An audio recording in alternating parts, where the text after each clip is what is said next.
Hi everyone.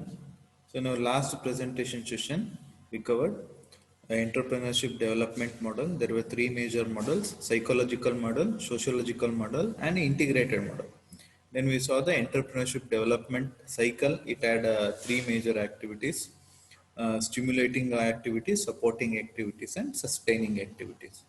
So in this presentation session, we shall cover the remaining two topics of module 3. So this will cover module 3. So that means I have covered module 1 and module 3. Remaining portion will be covered by Savita ma'am. So far we have discussed, so we have praised entrepreneur to the next level. That means entrepreneurship is an activity where you can gain respect, where you can gain money, where you can get famous. So if you are adopting the right strategy, then you can successfully become an entrepreneur. That is what has been stated so far. But actually, there will also be problems that will be faced by entrepreneur. So entrepreneurship is not a smooth selling job. There will be many ups and downs. So an entrepreneur should overcome all those ups and downs. Then only he will be sustaining as a successful entrepreneur. So what are all the different problems that will be faced by an entrepreneur? So the entrepreneur will majorly face three major problems, that is internal problems, external problems, and specific management problems. So internal problems. So with respect to planning, so you won't be having a proper plan, or if he is not capable of making a proper plan, so then it leads to failure in entrepreneurial activity. That can be a problem. Technical feasibility. You should always set your goals or dreams which can be technically feasible, which can be technically implemented. So you need to know what are all the technology you can use. So if you are going behind the technology, then in future you cannot implement those goals. So you should consider those technical feasibility, economic viability. You should also consider the funds you are having in order to implement a product. If you are going behind the funds you are currently possessing, you cannot come up with the products. Implementation point of view. So you should set realistic goals. So there should not be goals which are not achievable at all, which are not attained at all. So the goal should be realistic from implementation point of view.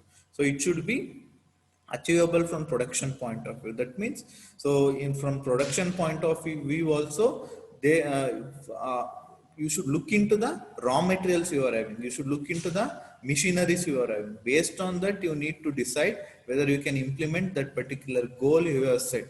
So that the production team has to manage all those activities. That management should happen.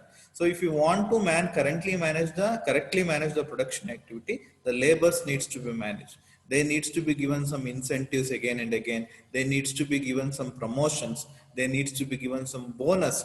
So you should make sure that they are working very much effectively. So if they are working effectively, then ultimately it will be shown in the quality of the product you are producing, the efficiency in which the company will move forward. So marketing management. So once you produce a market, your job is not at all done. The job actually starts now.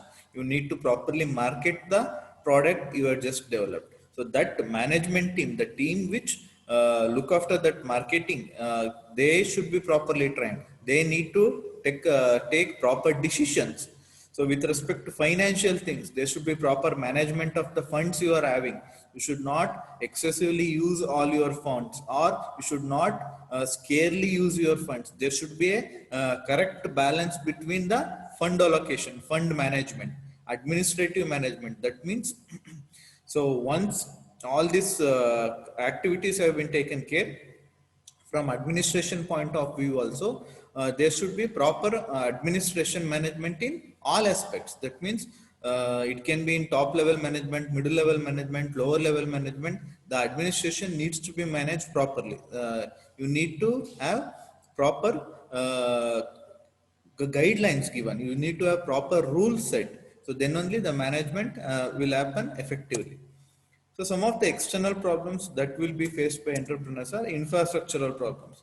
So there might be situations you need to work under restricted buildings, under restricted foundations. So at that time, your infrastructure will itself become a problem, financial problem. You will be running short of funds. So at that time, you might be dependent on some external source. So if he is not giving the funds for you, it will be a major problem. So some of the specific management problem, so with respect to specific scenario, management efficiency, that means you are having the funds, you are having the resources, but the management is not capable enough for handling all those resources, for handling all those funds. So this is a specific management problem, finance related problems. So that means you don't know how to properly manage your finance. You are overly using your finance, or you are scarcely using your finance. So there might be some technical or manufacturing problems, product planning. So if you don't know how to properly plan a product to develop it, then it can become a problem. How accurately you are making selection of an equipment, plant and machinery. So that needs to be taken care of. So human resource development. So all these resources has to be used efficiently by an human. So you first need to train him. So there needs to be proper training given to the all the employees so that they can effectively or efficiently use the resources. So for that, how you can technically train them, how that know-how should be known. You should hire a team for training all those employees. A proper project report has to be prepared before taking up any product. So these are some of the specific management problems an entrepreneur can face whenever he takes up an activity called as entrepreneurship. So the three major problems faced by entrepreneurs are internal problems, external problems, and specific management problems. So the last topic for this module is capacity building for entrepreneurship. So if an activity such as entrepreneurship has to be started and has to be sustained and has to be taken forward, what are all the things you need to consider? What are all the capacity you need to build for that particular activity? So to build capacity for entrepreneurship, you can take the following measures: availability of credit, whether you are acquainted with maximum funds, whether you are available with maximum funds, whether the finance point of view, are you stable, whether the raw materials will be available on time. It might be imported or it can be from the same country. Whether are you possessing the skilled labor in order to utilize these raw materials? Are you using the right technology and equipment? Are you having the infrastructure needed to develop your product? So are you getting any advices from any senior or technical person? Are you able to access the market to properly deliver your product? So these are all the things that needs to be considered in order to build capacity for entrepreneurship. So you can consider these four major points whenever you are capacity building for entrepreneurship. That means you should create right ecosystem, right environment. That means if you are setting up correct platform or environment, then all can go well. How you can set correct platform or correct ecosystem? An ecosystem is nothing but a interconnected, it is system of interconnected stakeholder. The stakeholder can be the person who is developing the product, the person who is using the product, the investors, the shareholders. These are all come under the category of stakeholders. So all these form an interconnected ecosystem, a system of interconnected stakeholders, which will be called as ecosystem. So that can be institutions. There will be institutional investors. In a single institution will be investing on your product. It can be individuals. So there will be having some network interconnection. They will be having some proper linkage. So this institution and individual, they will be having some linkage. So that means they invest. So there is some relationship. So these all things will enable efficient production. So if the stakeholders are properly connected, then it leads to efficient production. So it will spread some useful knowledge. The knowledge will be spread among different stakeholders.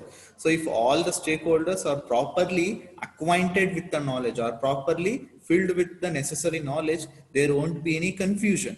So if there is no such confusion between stakeholders, then it will definitely lead to efficient production. So this is the first point, creating the right ecosystem. So the second point is we should make sure that the entrepreneurs have access to the right skills. You cannot become an entrepreneur without possessing the right skills. So it can be personal skills. That means interpersonal, how you are communicating with yourself, how you are dealing with others, how properly you are conveying your ideas with your subordinates, with your superiors, how you are negotiating with respect to deals. There will be many deals an entrepreneur should take, how you can negotiate those deals, how efficiently you can exhibit your leadership skills, how efficiently you can market your product, the sales skills you are possessing. So this should be possessed by an entrepreneur. So also the entrepreneur should have access to smart capital. That means, so whenever an entrepreneur is starting up an new venture, he needs to know the different means to raise funds. So there he should have some clear fundraising strategies. So crafting financial and fundraising strategy will play a critical role to the venture success. So if you are properly getting the funds needed from genuine investors, genuine shareholders, then you can rely on them, and also your institution, your venture will grow to greater heights. Next, you should have some networking. You should not develop your enterprise or your business individually alone. There should be some networking with other companies, so that if there is some a crisis, then those support people will come. Those network will serve as a support system for you. So you should make sure that you develop that networking. So meantime, if they encounter any crisis, you can go to their support. So such network will definitely help you in times of crisis. So these are the things you can consider for capacity building of entrepreneurship. How you can create a right ecosystem, how entrepreneurship should have all the necessary skills. You should ensure entrepreneurship has smart capitals. So you should make sure that you make use of networking, so that in times of crisis, they will come to your help. So these are the things you can consider with respect to entrepreneurship or capacity building for entrepreneurship. So in this presentation session, we covered two major topics. That is the problems that will be faced by entrepreneurship. There were three major problems, three major category of problems: internal, external, and specific management problem. Later on, we covered capacity building for entrepreneurship. So this completes module 3. So in our first module, we covered mainly on management and planning, so decision making. So in this particular model, we covered social responsibility, which was chapter 1. Then in chapter 2, we covered entrepreneurship. So far we covered two major models. So the remaining portion will be covered by Savitama. So still, if you get any doubts with respect to any of the presentation session I have covered so far, you can ping me with respect to your doubts. Thank you.